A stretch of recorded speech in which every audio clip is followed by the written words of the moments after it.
Ada namanya statics.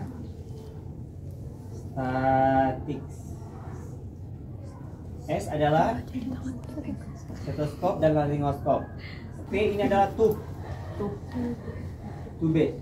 Ya, biasanya kita pada orang dewasa kita mempersiapkan 6,5, 7 dan 7,5 nomornya.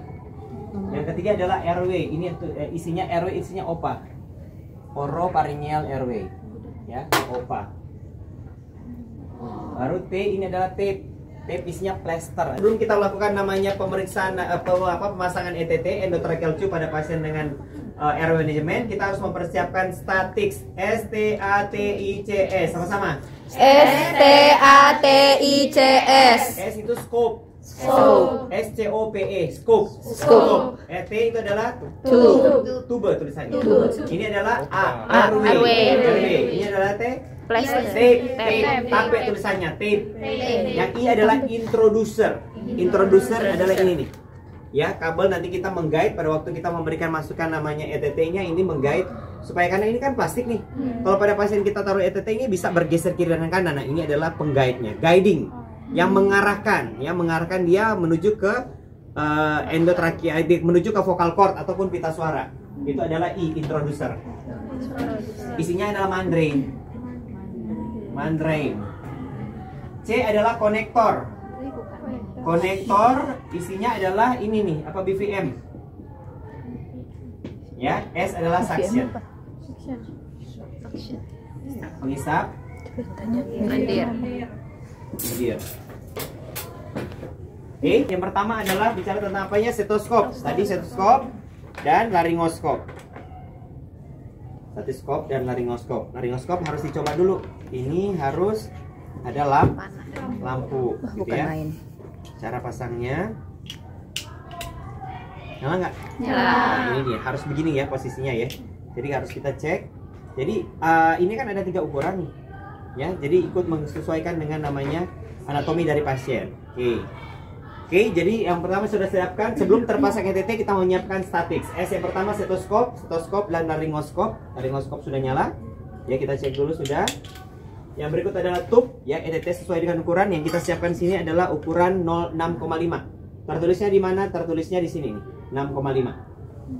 Ya, 6,5 kan saya minta tadi mempersiapkan 6,5, 7 dan 7,5 kan. Nah, sebelum ini dipasang kita harus memastikan bahwa balonnya itu tidak bocor. Nah, caranya adalah kita ini dulu, tiup.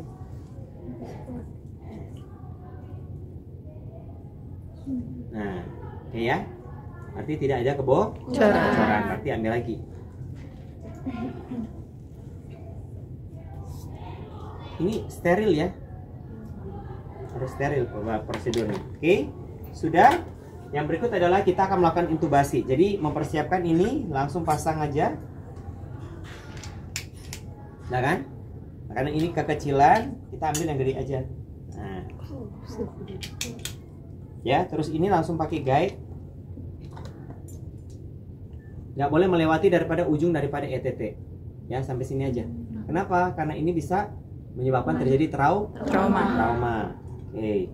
Nah, baru kita melakukannya pemasangan ya. Jadi ini posisinya. Nah, ini hanya beberapa orang saja yang bisa melakukan ya, sesuai harus yang berkompeten ya. Jadi posisinya pasang.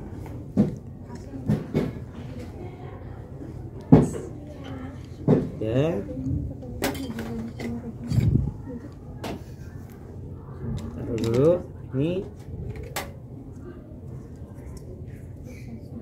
Fiksasi, pilih balon, sudah sambung. Tingkat keberhasilan kalau ini masuk adalah paru-parunya mengembang. Tapi kalau dia nggak mengembang, ini yang mengembang berarti ini masuk ke saluran pencernaan. Harusnya masuk ke saluran pernafasan. Nah, masuk ya. Tuh. Kalau di pasien melihatnya gimana? Itu. Nanti pengembangan dada nanti kita pakai stetoskop. Nih. Ya, berarti ini masuk ya. Ya, masuk. Nah, ini kalau kita bilang namanya alat airway management, terpasang namanya airway management dengan pemasangan endotracheal tube pada pasien yang tidak ada napas, gagal napas pakai ini. Oke? Sampai di sini. Ini caranya untuk namanya pemasangan airway management, pemasangan endotracheal tube. Sampai sini ada pertanyaan? Nanti baru kita sambungkan ke mesin ventilator.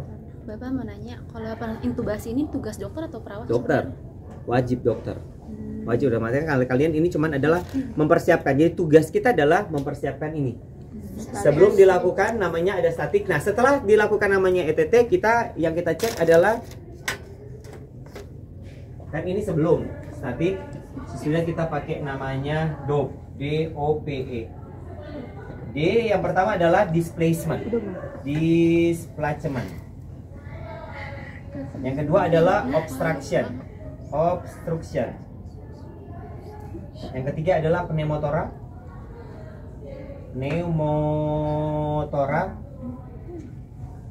Yang keempat adalah error. Jadi displacement yang pertama kali apakah ini sudah tepat pada tepatnya apa tidak gitu kan? Itu displacement. Dengan cara kita melihat batas bibir pasien. Ini kurang lebih 20 sampai 21 pada pasien orang dewasa ya. Kan kita udah tadi ini 20 sampai 21. Yang kedua obstruction. Apakah ada bunyi apa enggak? Bukan bunyi. Apakah ada namanya sumbatan atau tidak? Gitu ya. Yang ketiga pneumotoraks, kita harus cek tadi. Bagaimana Pak kita tahu ini bawa masuk ada apa enggak? Yang pertama kali kita cek di bagian lambung yang disebut dengan namanya epigastrium. Ya, jadi di lambung ya. Harusnya dia normalnya lambungnya positif atau negatif? Negatif. Karena kalau dia positif berarti ini masuk saluran pencernaan. Nggak boleh, harus tarik lagi, ekstubasi lagi dia. Gitu ya.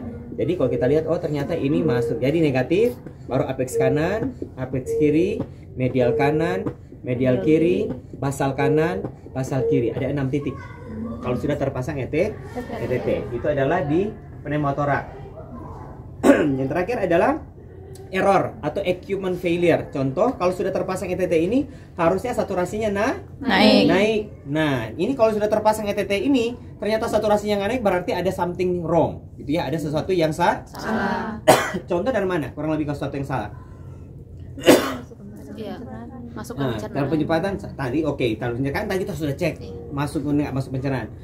Apa yang berjalan masalah ini udah harusnya ini kan maksudnya saturasinya di atas 95 dong, 98 99 kan. Tapi ini masih 80 85. Kira-kira apa nih? Selangnya nggak nyampe paru-paru. Selangnya kan udah masuk, udah cek tadi gitu ya. Ini udah batas bibir tadi kan udah pertama kali displacement kan? Kebocoran apa? Balon. Kebocoran balon. Jadi makanya tadi penting sekali untuk dites dulu sebelum kita pasang ini. Atau mungkin pasiennya udah mulai sadar. Dia mulai gigit. Nah, tutup kan? Nah, jadi penekanan di sana. Pasien mulai sadar. Nah, biasanya dokter anestesi akan memberikan obat bius sampai dia rileks lagi. Karena kan untuk bantu kan, pasien mulai sadar, dia mulai tahu ini kok ada benda asing, mulai gigit walaupun dia nggak sadar tapi dia mulai gigit. Nah, itu bisa menyebabkan saturasinya turun. Sehingga dikasih lagi obat-obatan anestesi supaya pasiennya bisa rileks. Sampai sini oke?